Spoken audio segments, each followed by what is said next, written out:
Well, Madison County officials are also keeping a close eye on the winter weather. While they're not anticipating the snow to stick, preparations are already underway to make it safer to drive if it does. We're hoping that when that snow and rain mix comes down, we'll have some wind that kind of blows that off, dries out, and we won't have a whole lot of sticking issues. But the city is prepared.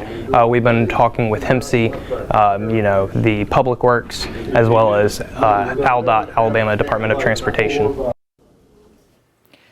Well, over now to the deadly flash flooding in the southeast. At least 17 people are dead after the same system, this powerful storm system, hit the area. Now people there are bracing for up to a foot of snow and black ice on roadways. ABC's Zoreen Shaw with the story. At least 14 people are dead in Kentucky and 3 others losing their lives from the storm system in West Virginia and Georgia, as officials say the danger is still not over.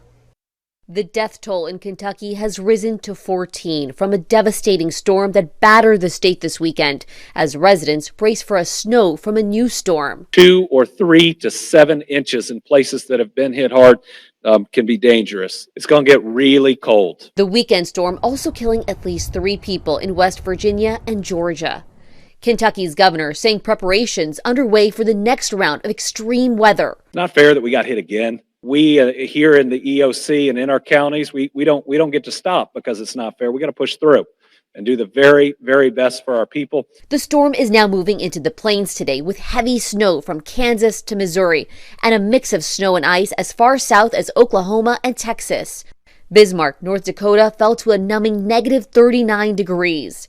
Dozens of record lows expected over the next several days along the Gulf Coast. Back in Kentucky, officials urging people who cannot go home to head to a shelter. First responders have already been working to save lives and help communities grappling with the devastation.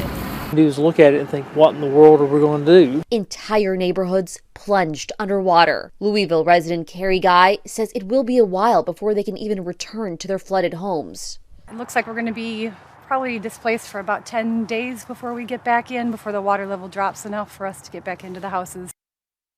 And traveling will be very challenging these next few days. Officials are sounding the alarm about black ice on the roadways, trying to encourage drivers to stay off the roads entirely. Zoreen Shaw, ABC News Los Angeles.